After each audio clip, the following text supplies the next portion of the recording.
Data means repetitive things, nothing new can ever happen in data. Consciousness means it is a memoryless intelligence, intelligence beyond memory. Aren't we denying ourselves the fundamental nature of life itself simply because our instruments are not up to the mark? As you already said, and everybody will agree, that human mechanism right now is the most sophisticated piece of technology on the planet. So should we not learn to use it? You cannot slap one meaning from your mind upon a limitless possibility which is the very basis of our existence. So this is what is the fundamental mistake, that we are trying to take a piece of our psychological process and trying to understand what is consciousness, whether it is death, coma, anesthesia. In my understanding and my experience of things, they are not very different. It is just different levels of profoundness of the same thing. When you become completely unawake, that means you're dead.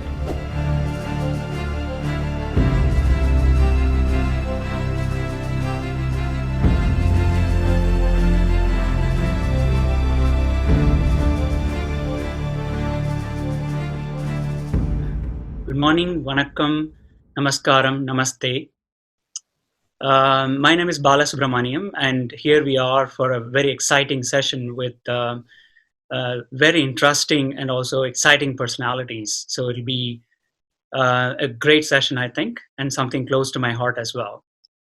And I want to introduce briefly about myself. I'm a neuroanesthesiologist. I work at Beth Israel Deaconess Medical Center, a Harvard teaching hospital, and I had my initial training in Puducherry, India. I did my MBBS in JIPMA, followed by anesthesiology at the All India Institute of Medical Sciences, New Delhi.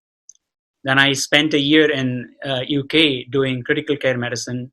Then I came to Beth Israel Deaconess Medical Center. I trained at the School of Public Health. Currently, I'm also an associate professor of medicine and endo chair at the Harvard Medical School.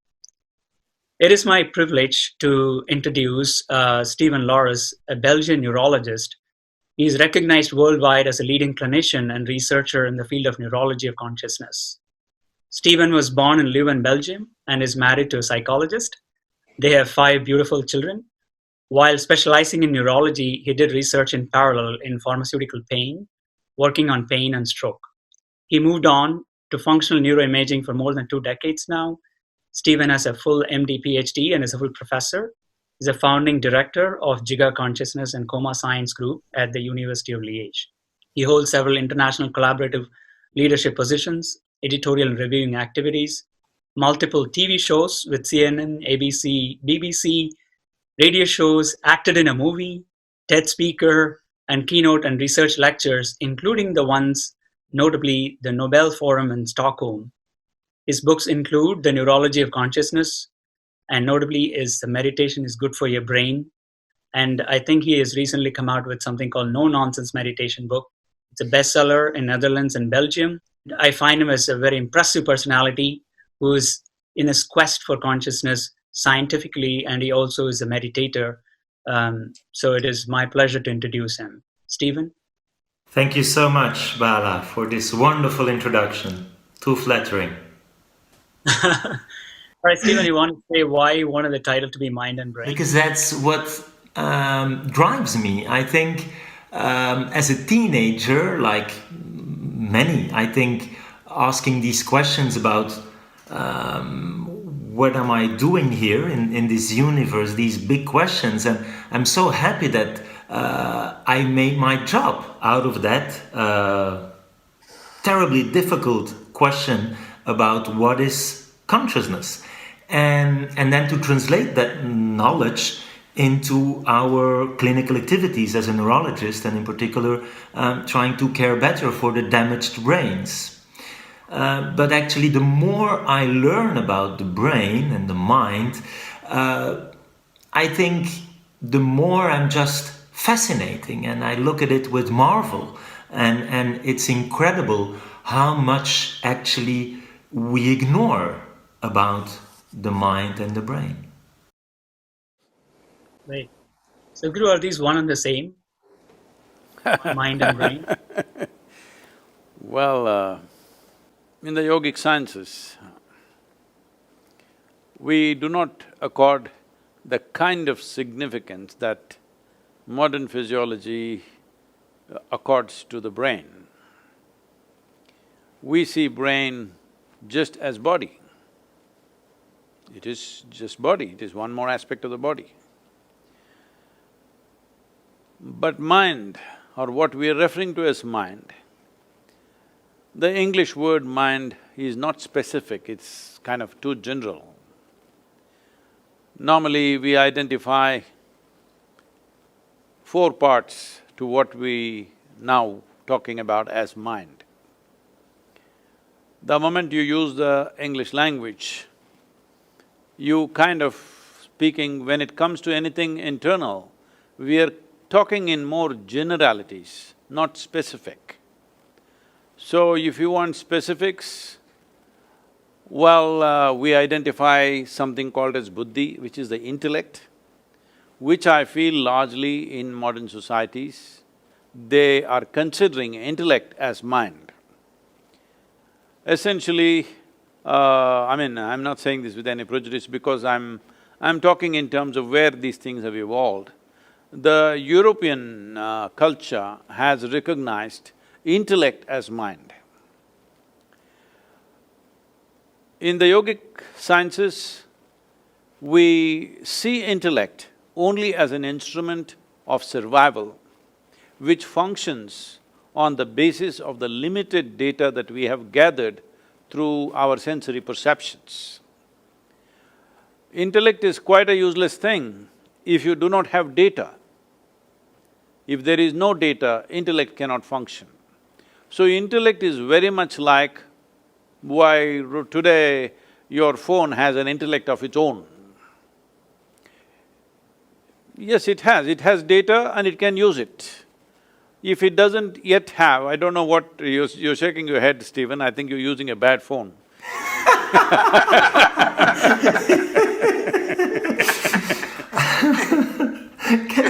Well, I will…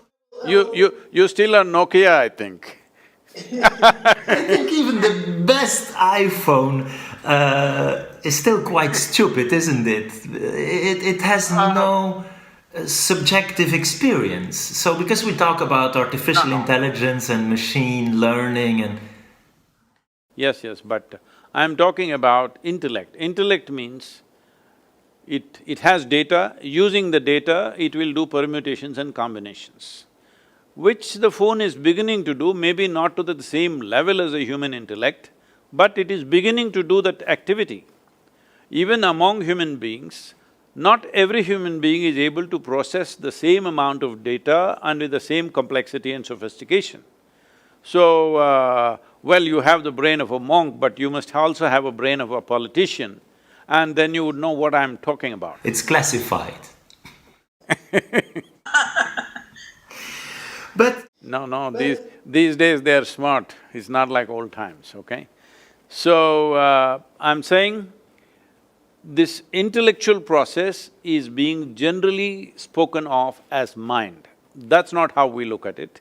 We see intellect is called buddhi, which is essentially functioning out of limited data that it has gathered. Largely conscious data. Sometimes it accesses data which is not very conscious, but largely it functions only out of conscious data. You will see if somebody is having little trouble remembering something, suddenly intellect goes helpless for a period of time. I can't remember this means there is nothing I can do about it. Though unconsciously that memory is still there, just because you are not able to retrieve it, intellect feels helpless for that little bit of time. So this is called as buddhi. The next dimension of intelligence, or I'm using the word intelligence instead of mind so that there is a distinction in language. The next dimension of intelligence is referred to as ahankara. This means, there are many ways to look at it, people usually say it's ego, but essentially it's identity. Because the way you are identified, that is the way your intellect will function. Now if you say, I belong to this nation, your intellect will function just to protect that identity. If you say, I belong to this religion or race or caste or creed or gender, whatever, Accordingly, your intellect functions, because intellect is essentially guided, it is a survival process. If you identify with something, intellect will consciously, constantly go around that, trying to protect that identity. So, in the yogic system, we consider the ahankara or the identity that you take on far more important than the nature of the intellect itself, because intellect is a slave of the identity that you have taken. Once you take a certain identity, intellect will function in a specific way, only towards that. And what is right for you, what is wrong for you, everything is dependent upon how you're identified. So the third dimension of intelligence is called manas, where there are 8 dimensions of memory, starting from elemental memory, atomic memory, evolutionary memory, genetic memory, karmic memory, articulate, inarticulate memories, conscious, unconscious memories, like this, 8 dimensions of memory. Now, how you access this huge silo of memory? Right now, we have a human form only because of the evolutionary memory that's invested within us. If there is no memory, well, if you eat, you may change the human form into something else. Only memory is so strongly instilled in every cell in our body, that is why it doesn't matter what we eat, even if we eat dog food, right now because we are under lockdown, it can happen. Even if we happen to eat dog food, we will not become dogs, we will still remain human simply because of heavily invested memory, evolutionary memory in our system. Similarly, genetics, it doesn't matter, you eat Indian food, you won't become like me, I eat European food, I won't become like you, because there is a genetic memory which clearly is established. Like this, there is karmic memory and other aspects of memory. But how you access this vast amount of memory simply depends upon how you're identified. In which way are you identified? How strong your identity is, accordingly you access this memory. Though this data is there, this data is processed based on your identity. If your identity is very nationalistic, now this data functions in that way, you're willing to live and die for that identity. These days, people are in Europe, they're even identified with their football club, they're willing to live and die for it. So it may look ridiculous for somebody else, but football club is more than a nation for someone else, it's more than a religion, it's more than a race or whatever else which anyway people are willing to live and die for. So essentially, the identity, if it is consciously established, then there is a bigger possibility. So in yoga, always we are trying to establish a cosmic identity, because if you establish a limitless identity, your ability to access this vast amount of memory which is there in every cell in our body is greatly enhanced, and that is how a human being suddenly seems like way above what everybody else is functioning. So one human being functions way above that because his ability to access this enormous amount of memory which is recorded the whole evolutionary process on this planet. The very development of life on this planet is living within us, but can you access it or not is the only question. So, a very limitless, at least we cannot see the limits. To that extent you take the identity, you take the identity with the world or with the universe or the cosmos or whatever you think is the biggest thing out here. So, the next dimension of intelligence is called chitta. Chitta means it is an intelligence which is unsullied by memory, there is no memory at all. This is just pure intelligence, this is the basis of creation, that today if we eat a fruit, this becomes a human being within us in a few hours, simply because the fundamental intelligence of the creation itself is functioning within us and it is free of all memory, there is no memory in it. No memory means it is limitless. Memory is a boundary that we have set. Now, this is in my memory means this is my boundary, that is not in my memory means that is not in my boundary. So a dimension of intelligence which is free of memory means it is a limitless possibility. So in the yogic sciences, the mischievous expression of this is, if you access your chitta or this dimension of intelligence which is free of memory, this we say, God will become your slave. Thank you, Sadhguru. You any follow-up? Yeah, thank you for that. You refer to the yogic sciences. And so how, because in science we always want to verify and actually find ways to prove us wrong. So, I'm this hard-nosed scientist and trying to confront everything I think to understand. No. Hard nose is not a good thing during the COVID time, huh? It's not a good thing to have a hard nose. But so this, way of looking at nature and to make objective observations and then to verify and so to come up with theories of the mind that have explanatory value, that have predictive value. So I'm a bit surprised you call it in that way sciences, in as I maybe understand it's something you have experienced, which is for me as a scientist the next big challenge, to somehow reconnect with a form of spirituality. So how could we know that what you explained is correct, or could it be wrong, or could we find ways to test this? We can.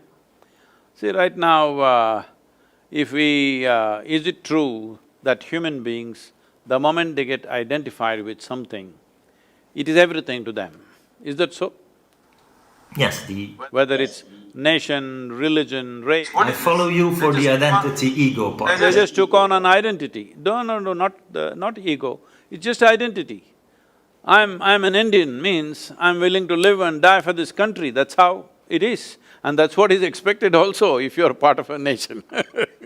So identity determines how a person thinks, feels, everything.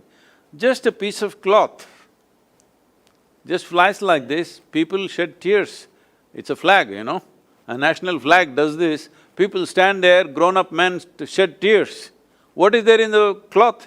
There is nothing, it's just the identity that you have taken on which makes you feel like this. So entire human experience is determined by an identity that one takes. When one sleeps, there is no identity. When dreams, there is identity, but in sleep there is no identity, in death there is no identity. Well, you can always talk about your anesthesia and there is no identity. I'm not the person to talk about that. But I'm saying in conscious experience of life, one's identity is determining everything. Well, does it show up in your blood, does it show up in your chemical analysis? I don't know, that's for you guys to say.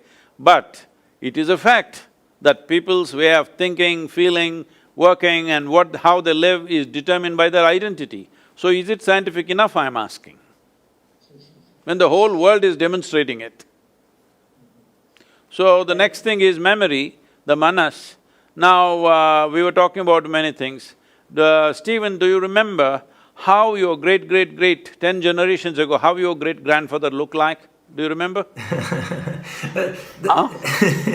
And somehow, yes, I know, I have the nose on my face. Yeah, you've been listening, you're not remembering.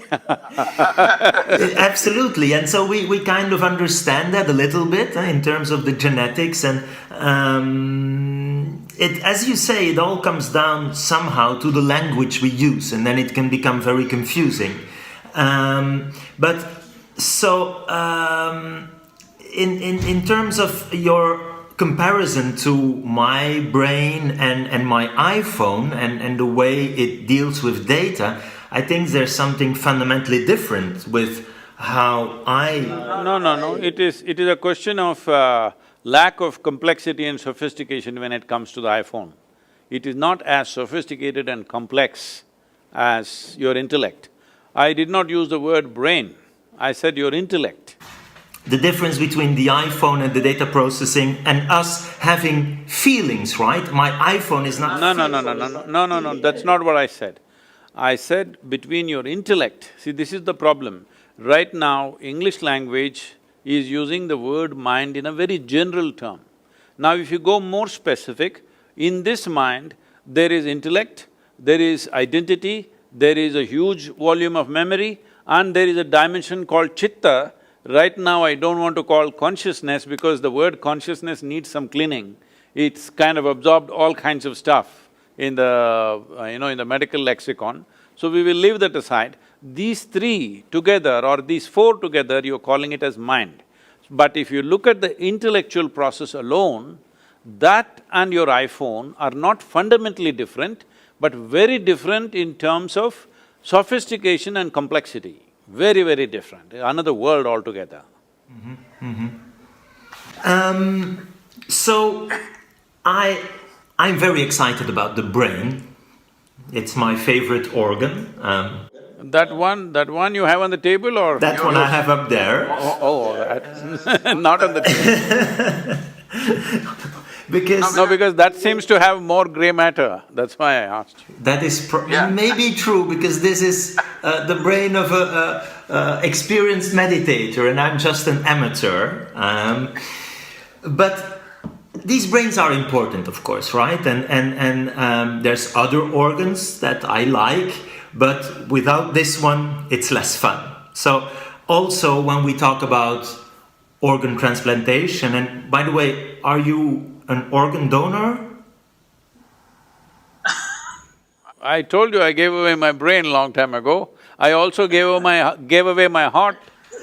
No, but seriously, it's because you have so many followers. So, we redefine death and we now have brain death criteria, and there's, lives that can be saved thanks to organ donation. So, are you okay to, after death, give your organs? I'm not right now planning to die so soon, so let's see when it comes, huh?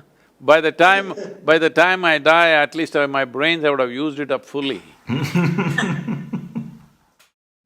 Stephen, I thought I will… sorry, go ahead, Stephen. No. So I think that the example of transplantation is of course interesting in a sense that it shows kind of the importance of the brain, right? Because you can replace nearly every organ, and we can now indeed even replace the heart, and it would still fundamentally not change the way you think and feel and perceive emotions. But of course, for the brain, it's different. So there is something special about this organ, and there we shouldn't be too arrogant when it comes to the big question of consciousness and explaining thoughts and perception and emotions. We just have a terribly hard time to go from something material, that is this brain, and to this very first-person subjective experience. So there, for you, I understand that the brain is not the whole story, right? If I'm correct, and that there's… I generally think through my whole body, really. And that is true. That is why I can do 2 dozen things at the same time and don't feel any stress, because I use every cell in my body. Okay. Because what you're referring to as intelligence, essentially, in most people's experience, I'm not somebody who's propounding this, but in most people's experience, a certain combination of memory and intelligence is what they're calling as mind, isn't it?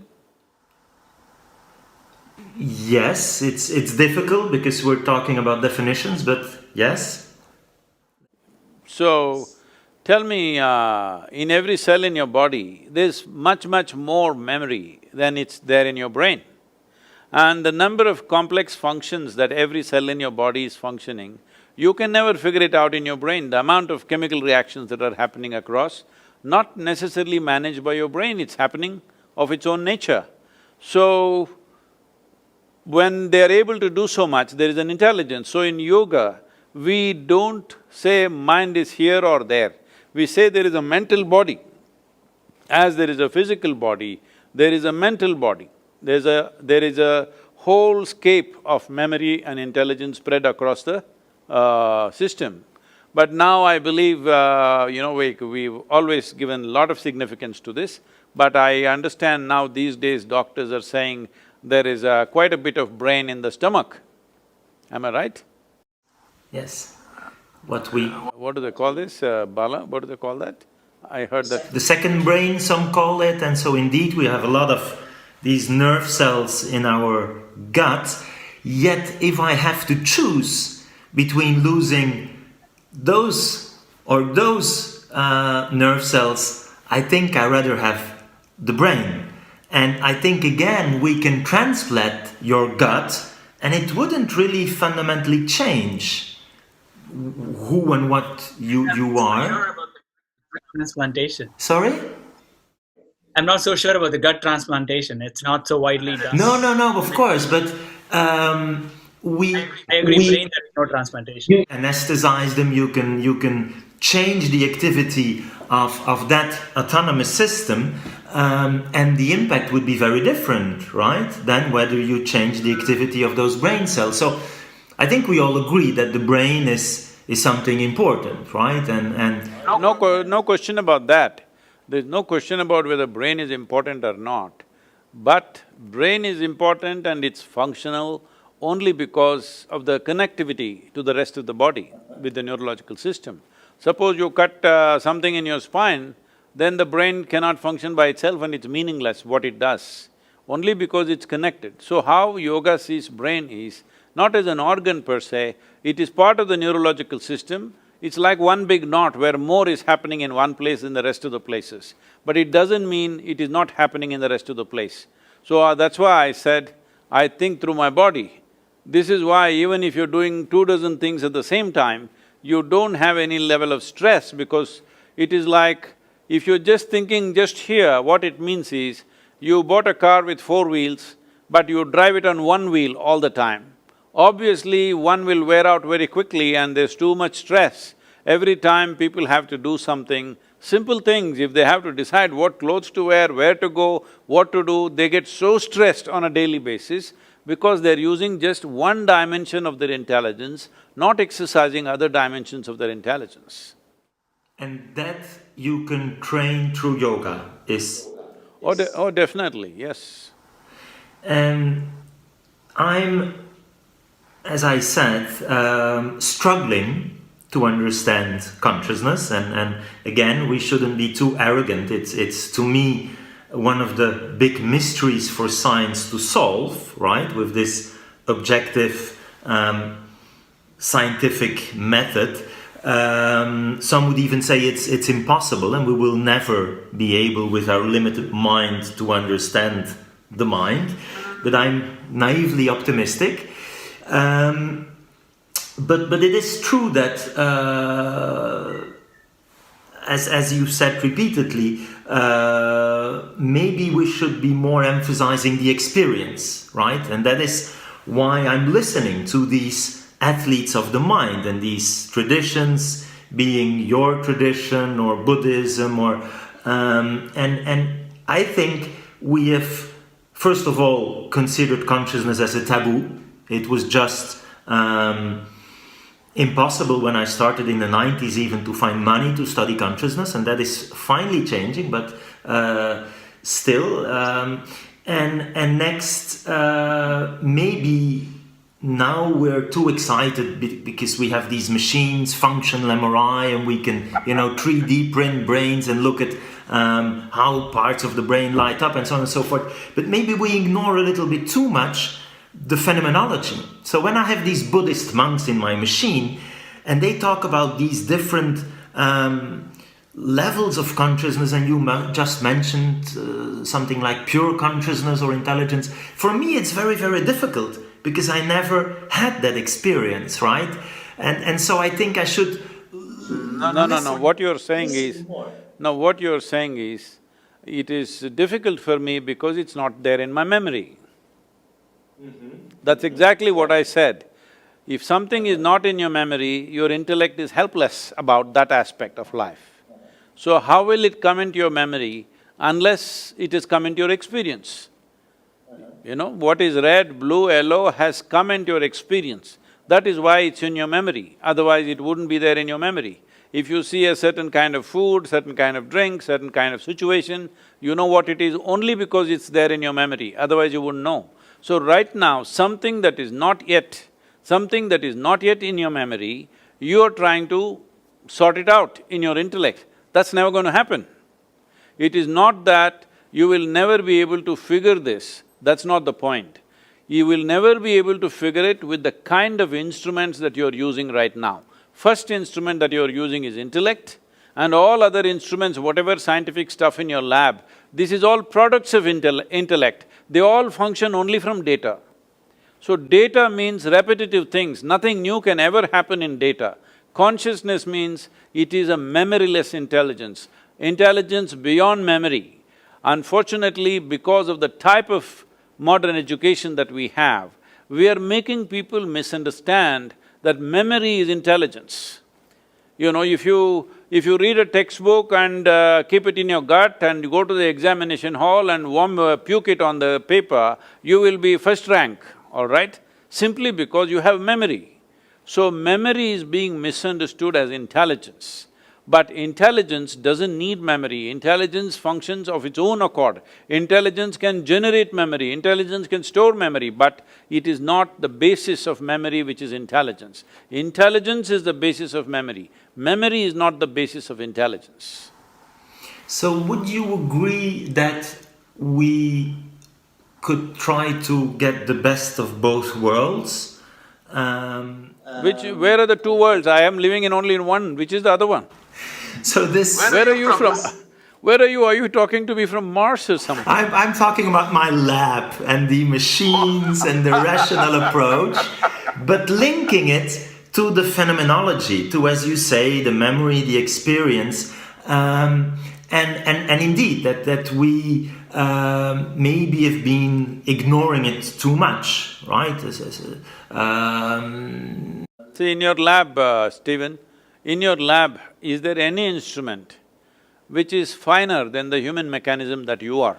No. Then why are you using crude instruments instead of using the finest instrument that you have? I'm trying to combine them. Why? Because… so what you're saying is… No, there's nothing no because. The only reason is, we have all gone through an education system which doesn't trust the finest instrument on the planet. So, I wanted to ask this question because I face this a lot, Stephen, especially when I talk to neurologists and my own friends and colleagues. Because they don't experience this, they doubt it. They doubt whether this actually exists, right? The consciousness or the intelligence part that SadhGuru is talking about.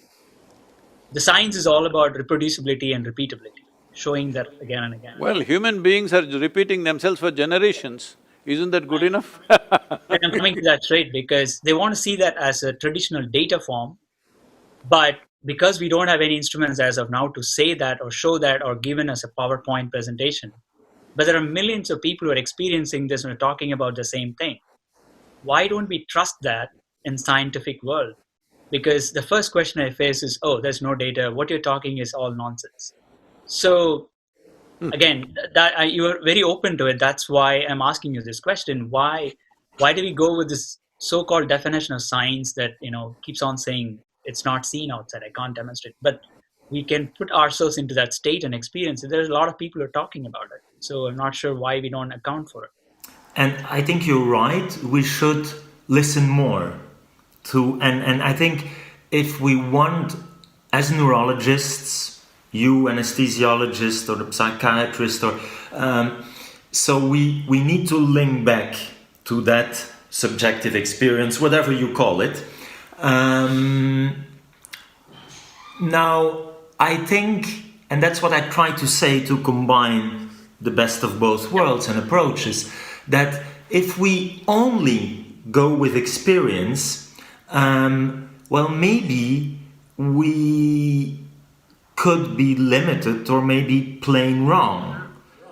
No, not with one person's experience. If it is repeated in 10,000 people, is it good enough?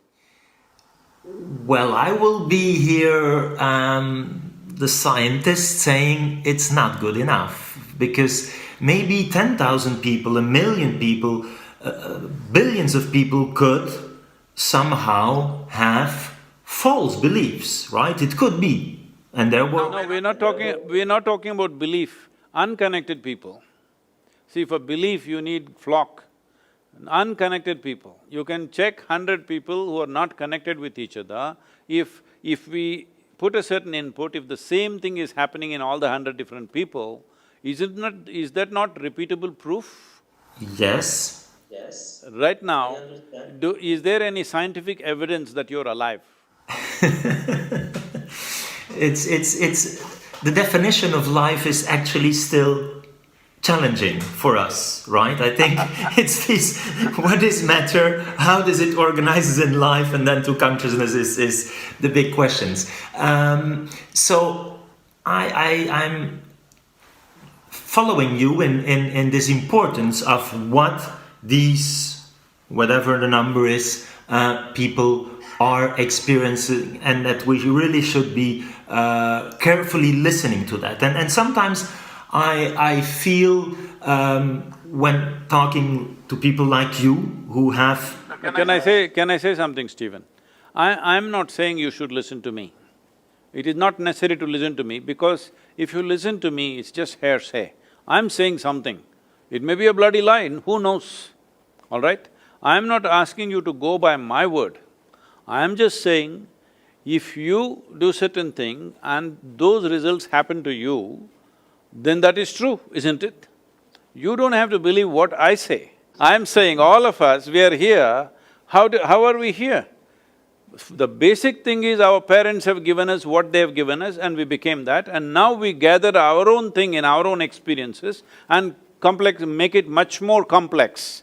This is how we are living. So, what is the proof of this? Living is a substantial proof, because it's there. It's been repeated for million generations, so it can't be questioned.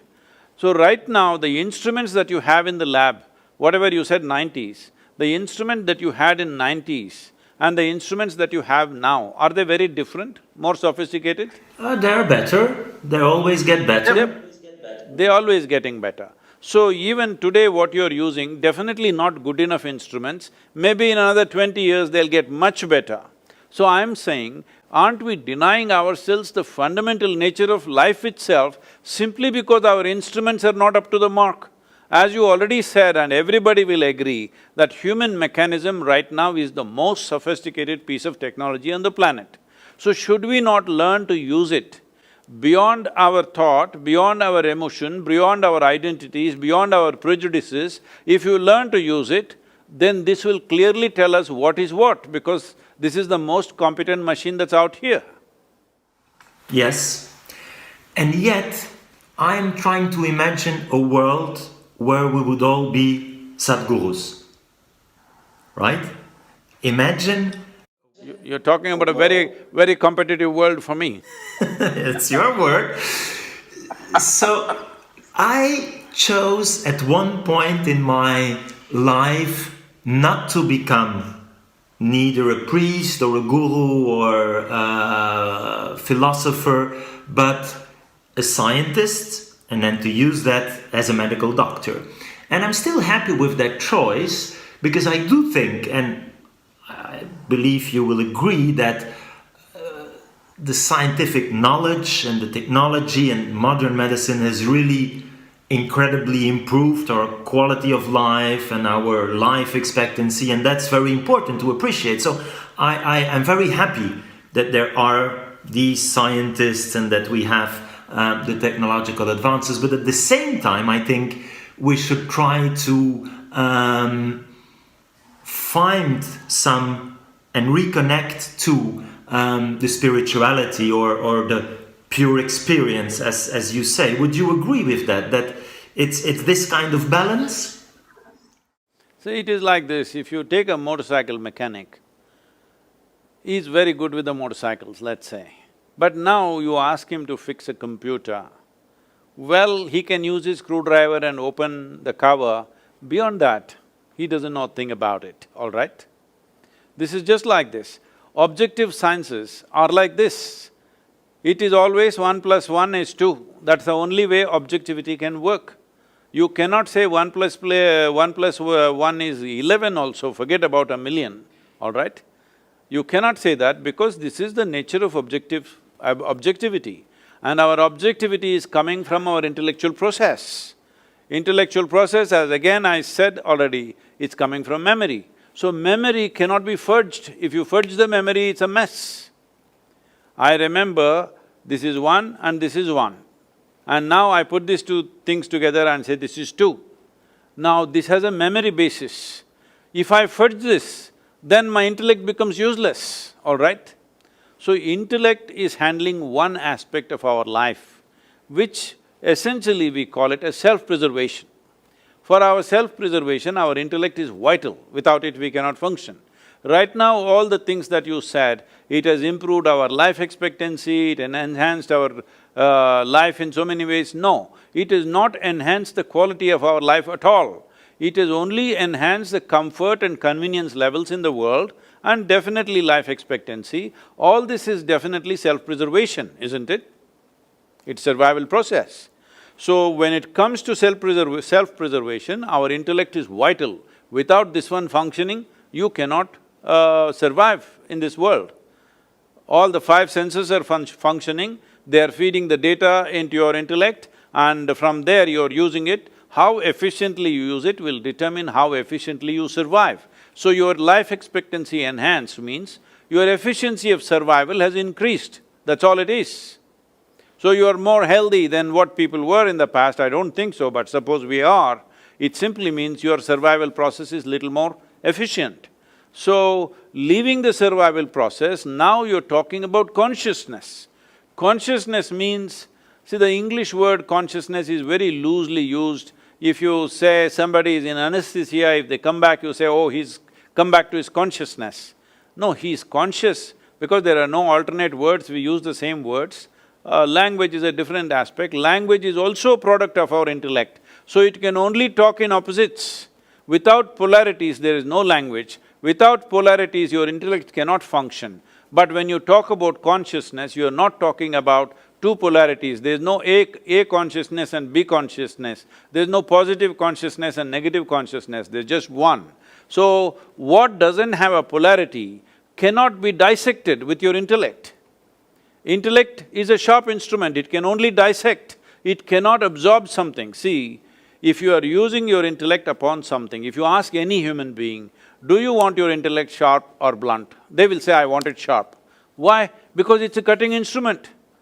If your cutting instrument, if your knife is not sharp, what is the use of such a knife? So now you want to stitch your clothes, but you try to stitch that also with your knife, then all you have is tatters. That is showing almost everybody is wearing tatters around the world today. You see everybody's pants are torn. I don't know, you are… I'm not seeing the whole of you.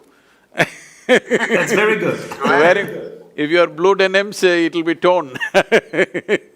So, you're using your intellect to handle a subjective dimension of life. That's never going to happen. Simply because you're using a telescope to look at the virus, it's not going to work. Okay. So Stephen, while you're here thinking about it, I thought I'll bring in a relevant point because you have remarked in some of your lectures that we made a historical mistake by calling consciousness as a binary term, right? Yes or no. And then with your experiments and also your attempts to recover patients in coma, with the instruments that you've had, now you've recorded at least 4 or 5 distinct states of consciousness, or wakefulness, you want to call that. The SadhGuru is saying consciousness is one. There is no polarity to it. So how do you reconcile these? So again, the term comes back to consciousness term, just call it wakefulness or whatever. You are in all these guideline committees. You're like the president of many of these committees. Can we even change that as just wakefulness and leave it there? Because you're so…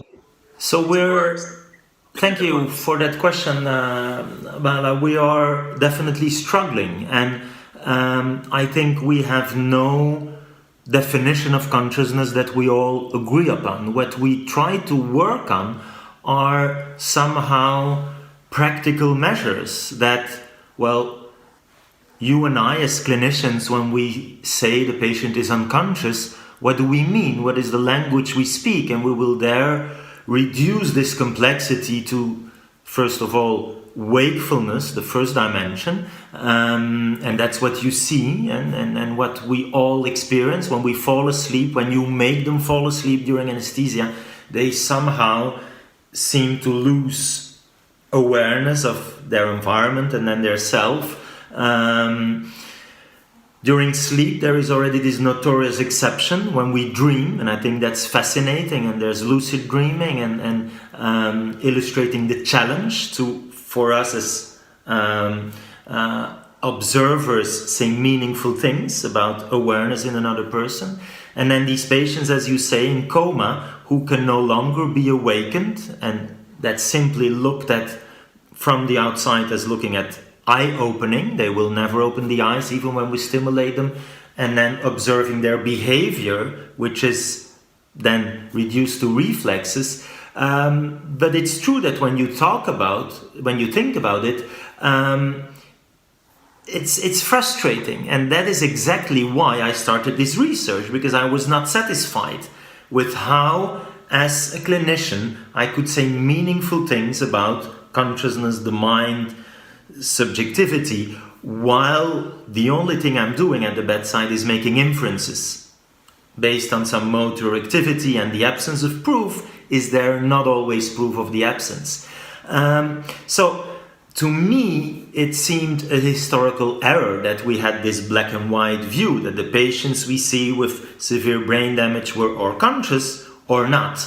And now we see all these more nuanced states, like you can be more or less awake, you can be more or less awake, and we describe these very strange conditions where patients survive, eyes open but completely unaware, that we called vegetative state. We now call them unresponsive wakefulness, and then some of these are minimally conscious, which again is very frustrating because you can't communicate with them, but you know that sometimes they have, very probably, when we look with these brain imaging techniques,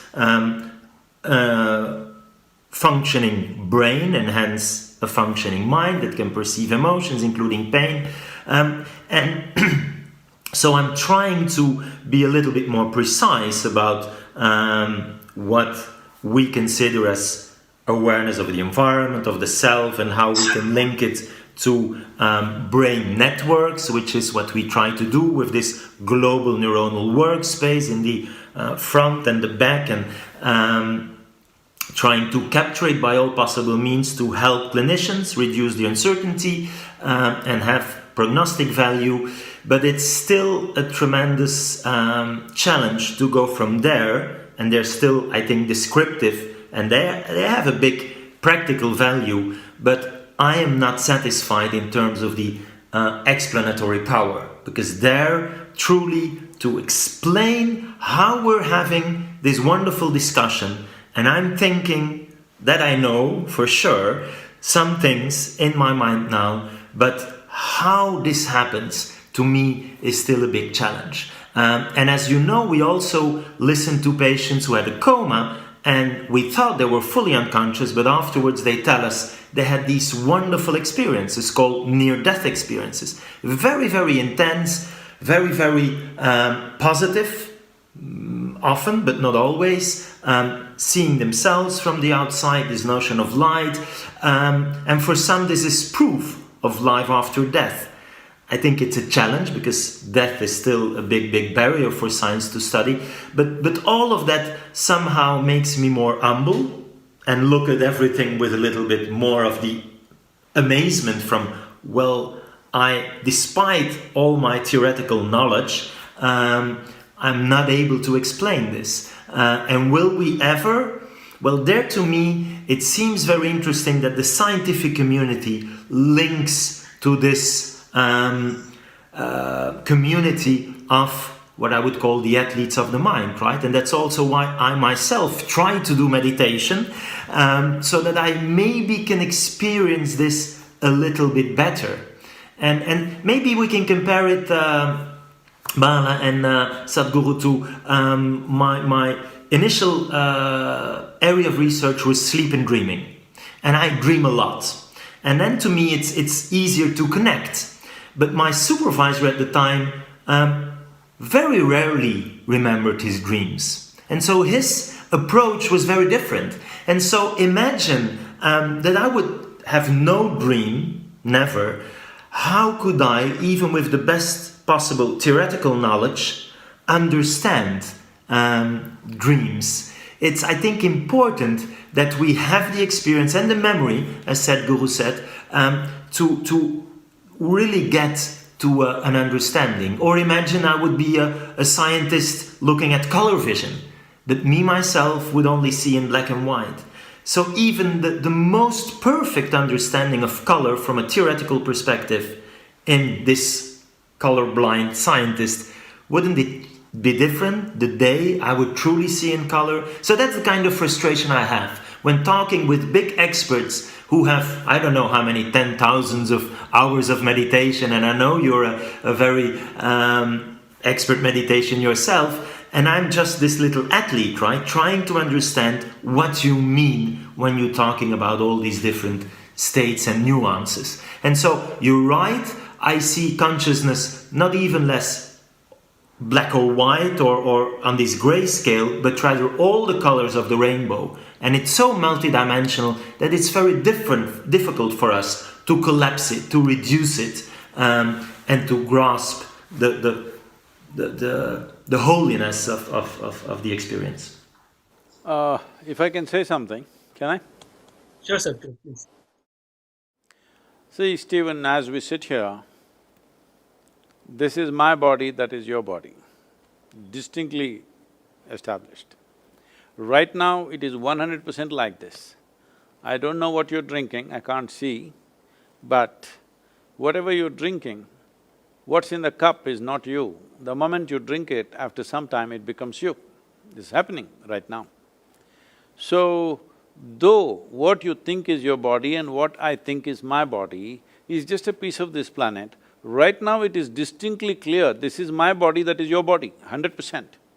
This is my mind and that is your mind, these are my emotions and those are your emotions, these are my experiences, those are your experiences.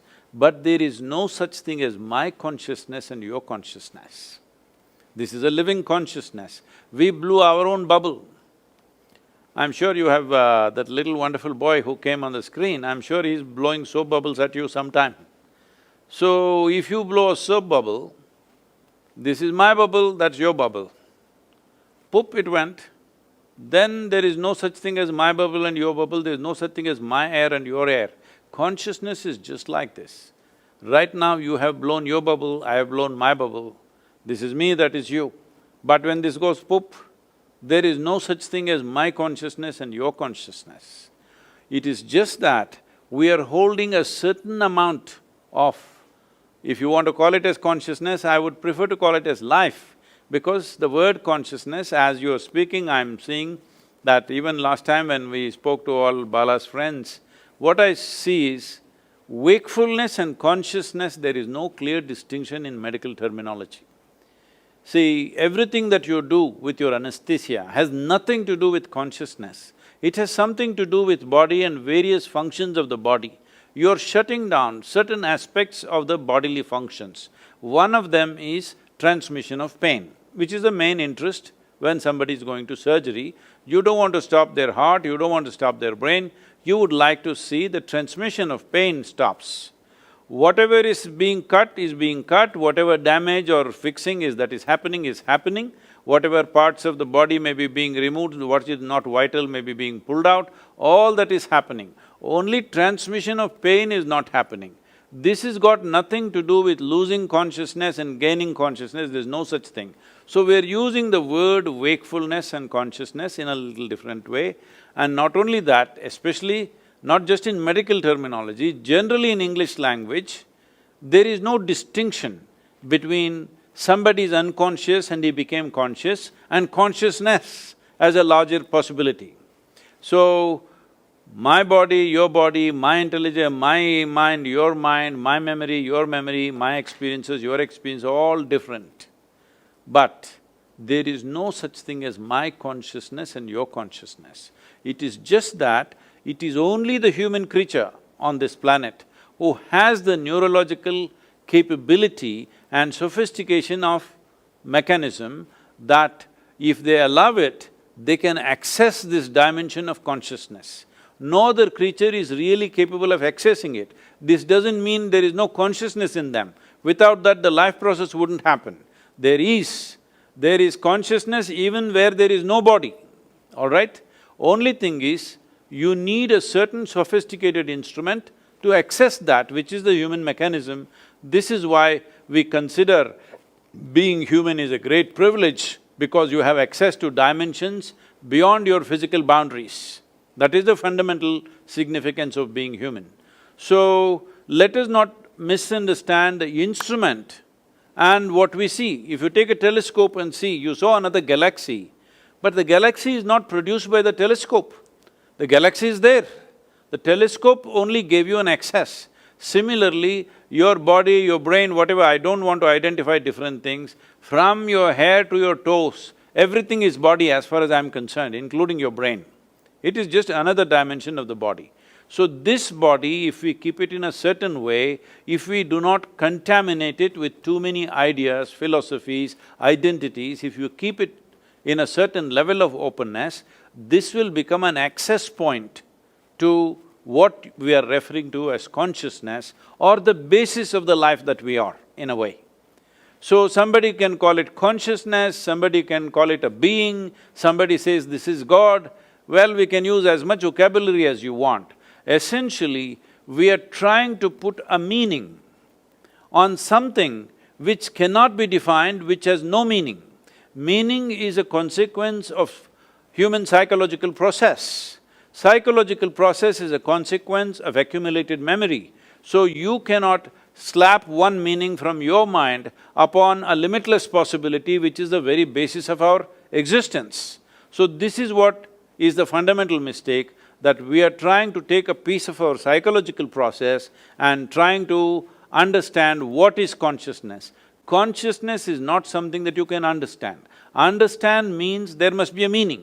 There is no meaning to it, there is no meaning to the existence. It's just a tremendous phenomena, but you can experience it. You have the necessary instruments to experience it, not the instruments in your lab. You as a person, you have the necessary instrument to experience this. Will you allow it or not, is the only question. As I said in the beginning, it all depends on how you're identified. If your identifications are limited, you have lost the ability to experience it. If your identity is, not identified with anything, you kept yourself loose like that, then there is a possibility of experiencing it. A whole lot of people under drug-induced conditions, they are claiming they experience many things. I'm not questioning that at all, it's very much possible, because one thing that I have seen happening to people under the influence of alcohol or drug is, they've lost their sense of identity. What they think they are usually is not there in them, they've become little boundaryless. Because of that, they might have accessed a certain dimension, but will that make them competent to access it whenever they want? No, 100% not. In fact, they may lose their faculties because they forced it upon, chemically forced something to happen, so that may damage the instrument for good and you may not be able to experience anything beyond a certain point. Can I ask you two questions? Yes, sir. So you mentioned this instrument that permits us to access this, whatever we call it, consciousness, intelligence, but you say it's for humans. So what do you think about animals and how they perceive the world? And then the second question is this terribly challenging one. If you say that somehow, and you make the comparison with the bubble and that there is no such thing as your consciousness, my consciousness, it could be an illusion. So how do we somehow deal with, well, what was there before you were born and what will there be when you're dead? So these two are still burning questions about animals and the before and after this living. See, when it comes to animals, an animal is programmed in such a way that largely its life is fixed around its survival process. Let's say, for any creature for that matter, their stomach is full, their life is settled, they just sit there happily. But that's not the nature of the human being. Stomach is empty, only one problem, stomach is full, 100 problems. This is the nature of the human being. Because survival is not the end game for us. Only when survival is taken care of, what is human kicks in. Till then, we are also just one more creature. When we are absolutely hungry and survival is in question, we are like any other creature. Human beings fight like any other creatures when survival is in question. Only when those things are taken care of, other dimensions of being human become a possibility. So survival is not the end game for us, it is the beginning for us. It is the A of life. But for all other creatures, survival is the end game for us. But even among them, certain creatures are far more capable of accessing or at least being sensitive. I wouldn't say accessing, they're little more sensitive to consciousness. Wherever there is consciousness, certain creatures behave in a certain way. In India, in the yogic culture, in the Indian mysticism, everywhere you see there will be a cobra, always. Simply because we have always seen wherever there is a little bit of, access to consciousness, these creatures somehow sense it and they arrive. What makes them sense it? One thing I'm guessing, this is not a certain science for me, I'm just guessing because they're stone deaf. I think they're super alert and in some other sense, they're very, very alert. This is a fact, this has been checked by a few people. See, for example, a cobra in southern India, it has no ears at all, no hearing mechanism, so it has got the whole body to the ground and literally ear to the ground, So, if there is going to be an earthquake in California, which is literally 12 hours away, that means almost on the opposite side of the planet, if there's going to be an earthquake in the next 2 days or 3 days, this cobra will start behaving in a certain way. If you observe it carefully, if you have mastered that observation sufficiently, you can clearly tell that there is going to be an earthquake in approximately this kind of latitude. There are people who can do that. By simply observing the serpent, how it behaves, they say, there is going to be this kind of movement in some part of the planet. So, because any littlest, even the minutest vibrations in the planet, it is able to sense. So, because of this, it has a certain awareness or rather sensitivity to certain vibrations. Probably when somebody accesses what we are referring to as consciousness, the other vibrations which are normally everybody's throwing out on a day-to-day basis, their physical stuff, their psychological stuff, probably that becomes minimal. Lack of that reverberation is something that a cobra senses. If you become very meditative, well, it won't happen in Belgium because there are no cobras there, but if you are in India, if you become very meditative, you sit in a forest and become meditative, cobras will gather in front of you. They will come and sit there as if they're waiting for you. This is my personal experience any number of times, and this will be vouched for by any number of yogis in the tradition always, because they're able to sense that lack of vibration in the person. When the vibrations become very minimal or very fine, somehow they're drawn to that. I feel, for a variety of reasons, because in my experience, I don't want to go into the detail now, but in my experience, all venomous creatures, those which create venom in their system, all of them are able to sense this. Probably, I'm just doing guesswork here, it's just guesswork. See, some creature generates venom within itself as an evolutionary process, probably because in some way his physical features and things are such that without a deadly venom, he wouldn't have survived. He is constantly threatened. So, because he's feeling so threatened, it's also true in human beings. Those who are feeling always threatened, they will carry a lot of venom within themselves. So looking at human behavior, I'm just guessing, maybe in the evolutionary process, because they don't have limbs, let us say the snakes don't have limbs, they don't have the same capabilities that other creatures have, So they might have developed venom over a period of time because otherwise they wouldn't have survived, otherwise they wouldn't have got food to eat, everything around them moves faster. But still they manage to hunt and live only because of the venom that they carry. All venomous creatures, I've noticed this with bees, the honeybees, the way they behave around me, many times I've noticed is very strange. In the beginning when it happened, I couldn't believe how these insects seem to be sensing something which nobody else, human beings don't know most of the time, but they're able to see it. I've generally noticed this with all venomous creatures because to generate that venom, there is some special process going on within them. From what I hear from other scientists and people who are working in the field, they are saying venom is one of the most complex proteins that are produced on the planet, and today for various neurological ailments, the experiments are going on how venom could be a solution in the future because, in my personal experience, consuming venom has done miracles to me in terms of rejuvenating my body and doing things with myself in so many different ways.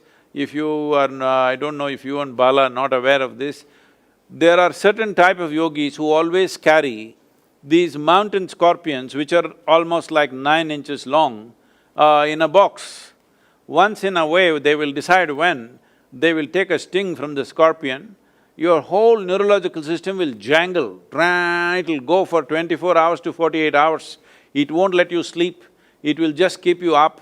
And between pain and pleasure, there is very little distinction. Once the neurological system gets tangled, like jangled in a certain way, you can make it into pain, you can make it into pleasure consciously. So they will cry, they will laugh, they will cry, they will laugh, they will go through this for whole 24 to 48 hours because they are using the venom to just shake up the whole neurological system. So having said that, somewhere certain creatures have little more access to these things. They may not have access to consciousness, but where there is access to consciousness, they're able to sense that. In my understanding, or I would rather say my presumption, is that they're able to mark out those creatures or those bodies who are least amount of reverberations in them. Where there is least amount of reverberation is like a little bit of a vacuum for them, so they are drawn towards that, and at the same time they will not harm that, that kind of reverberation because they feel very passive. Like, I don't know, right now in the video as I was watching it, there is a video where I'm holding a king cobra, not by the head, but in the body. It is not a pet cobra or something. We've just caught it 2-3 days before that is being filmed there. And king cobra, if it bites you, you have 6 to 8 minutes to live, that's it. It has enough venom to kill an elephant, but it will not bite. It all depends, if you show a little anxiety, it'll bite you. If you are just absolutely calm, it will not touch you because it's going by the reverb that you generate. So, having said that, this consciousness as a dimension, let's call it a dimension, let's not call it as an experience of wakefulness and sleep, different levels of wakefulness. Well, even when you're awake, not everybody is awake to the same extent, isn't it? Suppose you're teaching in a university, right? Do you find all the students awake at to the same level? When I teach, yes, hyper-vigilant. He actually uses that analogy in his lectures. What? He goes to a lecture and he uses that analogy where he picks his participants in a lecture and he analyzes and tells them, you're not this much awake and you're this much awake and alert to then his own So, no two human beings are awake to the same extent. So this whole dimension, if we change the terminology a little bit, probably it will fall into a little better place of understanding, maybe not entirely, but little better. That is, right now when we talk about anesthesia or even coma for that matter, they may be very similar, I don't know medically how you differentiate between the two. Essentially, bodily functions have dropped step by step. In one person, a certain number of functions might have dropped, in another person it might have dropped further. And I would take it further, even what you call as death is just further drop in the bodily functions. So whether it is death, coma, anesthesia, in my understanding and my experience of things, they are not very different. It is just different levels of profoundness of the same thing. When you become completely unawake, that means you're dead. You're little bit awake means you're in coma. You're little more awake means you're under the influence of anesthesia. Little more awake means you just had a drink. In your experience, but you have not yet died. Let's not go into that now. We'll go into it some other day because are you in Brussels? Yes, close to Brussels. Okay, so unless you serve me French fries, I'm not going to talk all those things to you right now. I will offer you French fries and Belgian chocolate. Well, about when you said before being born and after the death process has happened, see, death is a social thing. It is not existentially right to say death, because a certain life, like we were talking about bubbles as an analogy, let's continue that bubble. So right now you've blown that big bubble. This bubble has a material, the soap. Depending upon the soap quality, the tenacity of the bubble and how long it lasts is determined by the type of soap and the quality of soap and whatever. So this soap or this structure for this is what we are traditionally referring to as karma. What karma means is accumulated memory which is giving us a shape and a form. So as long as this karmic memory is there, it will contain this life inside. So right now, let's say you were born as this big bubble, but this time around you really made some efforts and made this into this big bubble, possible. So suppose now, let me not take you as an example, let's say I die, okay? It's easy for me to die So if I die right now, well, I leave the body here because the body is just what we have collected from this planet, it has to go back. It's just a material that you picked up to walk through this planet, to do activity in this planet, but the life that you are is still contained in your karmic bubble. Life itself is not yours. That we are referring to as consciousness or life is not yours, it is always there, but you have captured this much. Depending upon how much life you capture, see, it is not just about the data, it's not about the intelligence. Depending upon how much life you capture, accordingly the significance of your life will be determined by that. When I say significance, you as a life, not socially significant, not significant in the world, that is just a consequence. In certain times, people may recognize that significance, in another time they may not recognize. If you came here 1,000 years ago and you say, I'm a neurologist, they'll just dismiss you, can you wield a sword or not? That's all they would ask you in Brussels, all right? If you cannot, you're out. So I'm saying today in 21st century, you being a neurologist is important because there is a situation, it's a consequence of time. So let's not take that activity as the basis. But the profoundness of your experience is determined by how much life you have captured, how significant you feel when you sit here, not in the context of society, not with reference to somebody else, not comparing myself to somebody and saying I'm bigger than somebody, but when you simply sit here, this is why closing eyes is so important. When you close your eyes, you've shut off the world. When you sit here, what is the significance of your existence? This is determined by how much life you capture. So the entire yogic system or one important dimension of yogic system is to see how I capture more life into this one, so that if I sit here, this is a very significant life. Whether others will understand this significance, whether this significance will find expression in the world or not, these are subject to variety of outside realities. But in your experience, you are phenomenally significant because you captured such an immense possibility of life. So once this happens, now it is held together by this karmic bubble, or let us say it's a kind of a software. Most of the software may be gathered unconsciously, but it is a certain kind of software which holds this together. Even if we die, the body gets left here, discerning mind goes with the body, rest of the information, and this is already there. But now because there is no discerning mind, this bubble cannot go where it wants to go. Now, it will just go by its tendencies. It's very beautifully described. In the yogic culture, we call these tendencies as vasanas. The word vasana literally means smell. So it depends what kind of smell it has. Accordingly, it gets drawn to certain things, accordingly it will draw certain things towards itself, depending upon how vibrant this karma is, accordingly it stays in a limbo for that kind of period. If it is already become very feeble, it will try to find another form, physical form. If it is not become feeble, it exists by itself for a certain period of time. When I say period of time, when we are in the body, see right now, for you to know how long we've been sitting here, you don't have to look at your watch. You just ask your lower back, it will tell you how long you've been sitting here. Or you ask your urinary bladder, it'll tell you how long you've been sitting here. So body is keeping time. Time is a concern for us only because we have a physical body. If we did not have a physical body, we can sit here for 10,000 years, there's no problem. So once you don't have a physical body, the time-space experience is not the same, but still the experience of being pleasant or unpleasant is still there. There's a whole dimension to this. I think Bala, you must send Stephen the death book.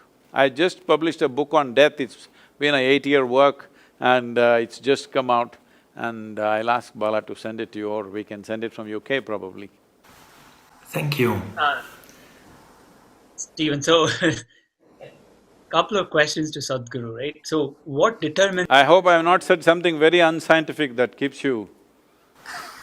Oh, yes you did, oh, yes you did. That was the idea. That's why I'm here. That was the idea. What determines how much life you capture, SadhGuru? One thing is, you must have enough software, that means you must have enough karma. So most of the time, people are trying to avoid karma. When I say avoid karma, people are trying to minimize their imprints in life in so many ways as to what they take in. Suppose, let's say I don't like you, Bala, that's not a fact, I'm just telling you as an example. Suppose I really don't like you, I just can't stand you. So what will I do? I will avoid you. This means what? I'm trying to avoid some nasty impressions that may come upon me if I meet you. Now you're avoiding karmic material. So this is why in yoga we say, somebody comes and says, I don't like this person, then I put those two people in the same department, so that every day they build some karma and learn to transcend that. This is not a social process. There is an internal process to this, that you're taking in imprints, but not reacting to it. Because your experience becomes beautiful or nasty depending upon how you react to it. So first and most fundamental training that you need to go through is, you learn to respond, not react. Reaction is instinctive. Reaction is based on past memory and conclusions that we have made. Response is happening out of your conscious response right now. So you learn to respond, not react. Once you learn to respond and not react, you will take a tremendous amount of material because you have no hesitation about anything for that matter. Once you have so much karmic substance, now you can blow a big bubble. You need good soap to make a big bubble, not air. There's no dearth for air, there's a whole bubble of atmosphere out here. But what you need is a certain tenacious soap which will blow a big bubble for you. Otherwise, if you have no, I don't want to name any brand, some brand came to my mind. If you have a bad soap, only this big bubble will come. If you try to make this, it'll go put.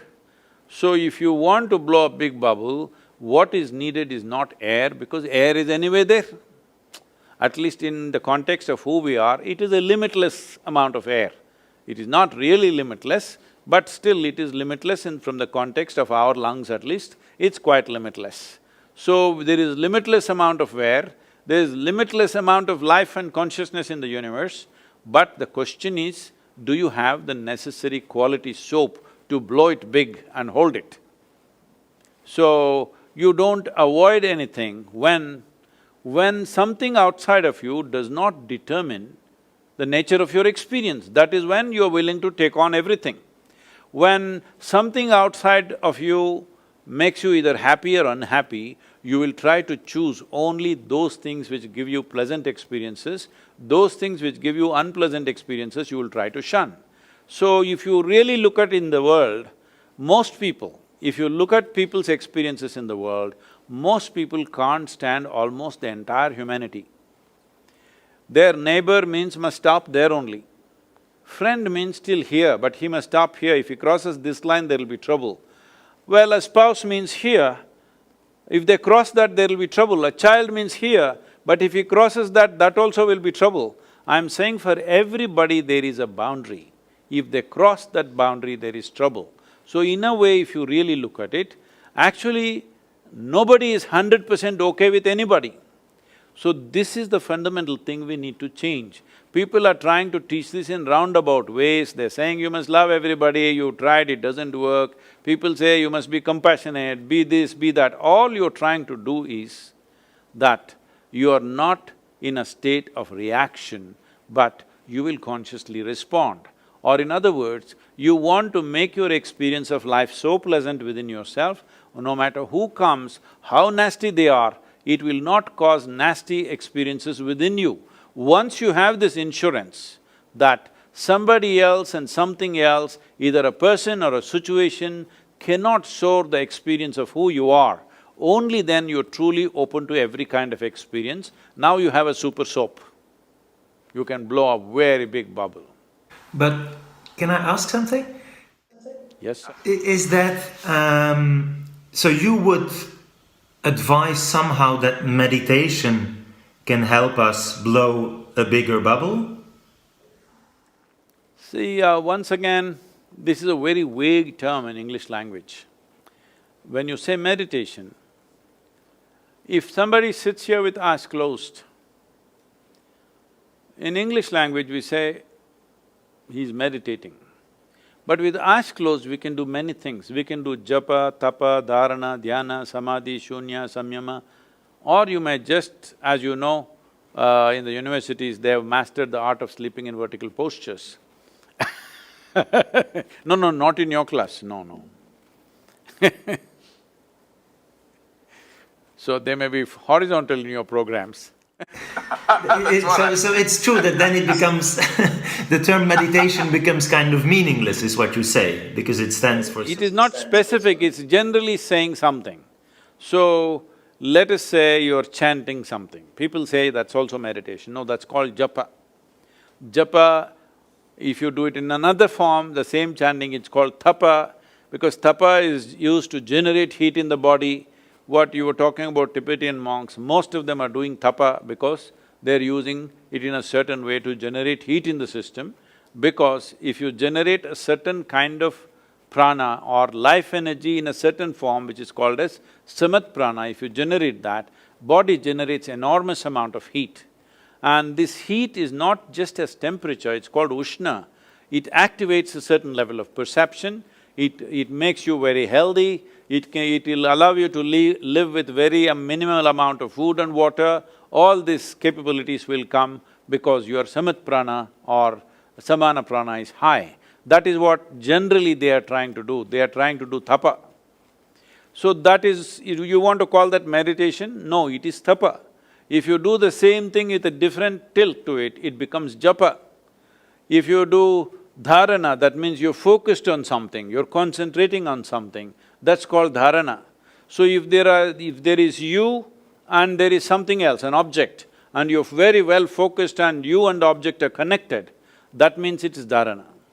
So you were so focused, one of you disappeared, either you disappeared or the object of focus disappeared. It is either just the object or just you, it is merged into one in your experience. Then we call this dhyana. Suppose both disappeared, the observer and that which is observed both disappeared and there's an explosion of energy, this we called as dhyana. Samadhi is called something else and… that is called samadhi. And further samyama, there are various other aspects like this, so I don't want to go into all that stuff. But fundamentally, The word meditation is not saying anything particular. So if we have to put a definition to that, what I would say is, meditation is a certain quality, it is not an act. It is not an act that you perform. It's like fragrance of a flower. The fragrance is a consequence, but because today the world humanity has become so goal-oriented, they want the consequence. They're always aiming towards the consequence. No, you cannot create the consequence. If you do the process properly, consequence happens. Right now, we have eaten well, we are breathing and everything is fine, so life is happening. In a way, our experience of life is a consequence. We are alive because of a consequence of various processes that we are doing right. If you do any of those things wrong, the consequence of experience of life will not be there. So similarly, meditation is a consequence, it is a quality, it cannot be done, but it can be made to happen.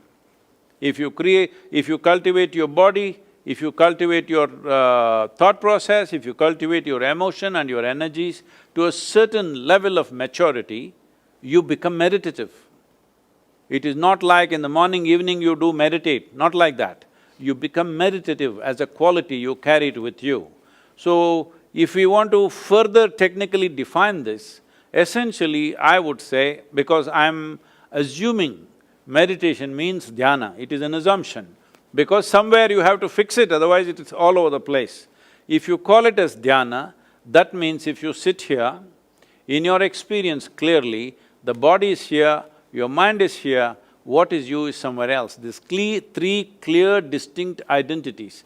That means there is a distinct separation or space between what is you and what you have gathered in your life. Once this space is there, this is the end of suffering. Because there are only two kinds of suffering in human life, physical suffering and mental suffering. Once there is a distance between you and the body, between you and the mind, this is the end of suffering. Once there is no fear of suffering, that is when you will naturally access what we are referring to as consciousness or chitta, because now you have no fear of suffering. Once there is no fear of suffering, you are willing to climb any peak.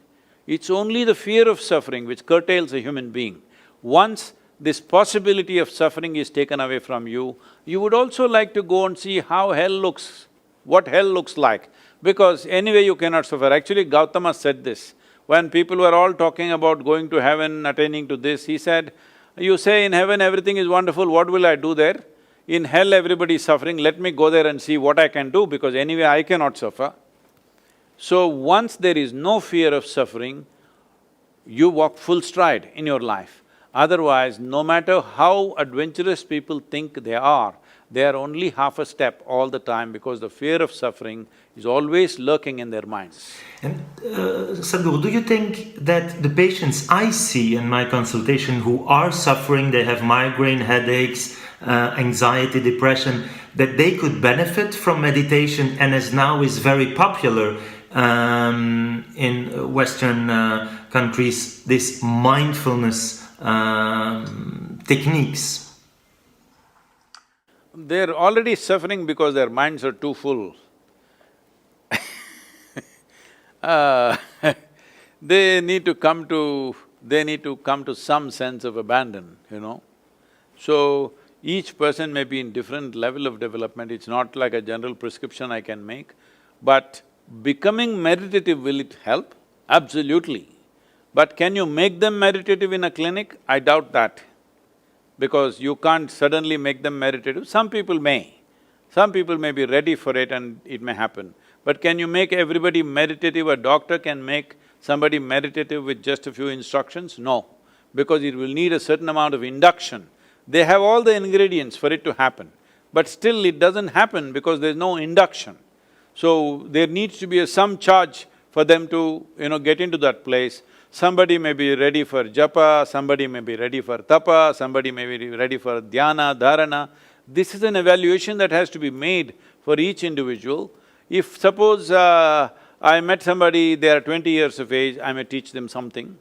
The same person, he practiced for 3-4 years, he was feeling great and then he gave it up for whatever reasons. Now at 40 years of age, he comes Now I will teach him something totally different because he's not the same person anymore. He may think he is the same person, but he is not the same person anymore because everything has changed. His perception, his experiences, his accumulations, everything have changed. So accordingly, one has to do this. This is always been the traditional significance of having a live guru so that he will mix the right cocktail for you, otherwise there's no punch. Thank you. I will go do my yoga. Don't tell me now.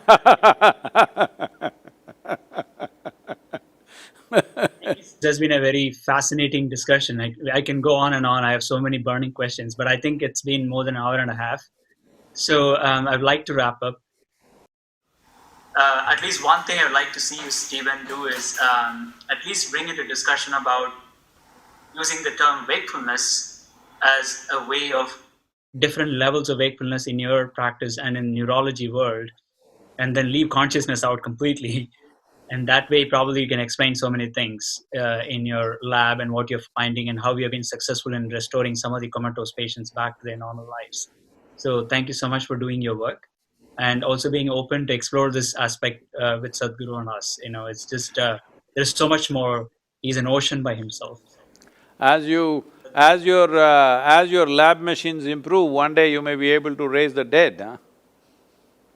Because it's just another level of wakefulness and sleep. Like my favorite philosopher says, James Bond, never say never. I didn't think you're English, huh? Married to a Canadian psychologist. After the Brexit, you must change your philosopher, okay? Thank you so much. Stephen. Thank you so much. Bala, thank you very much.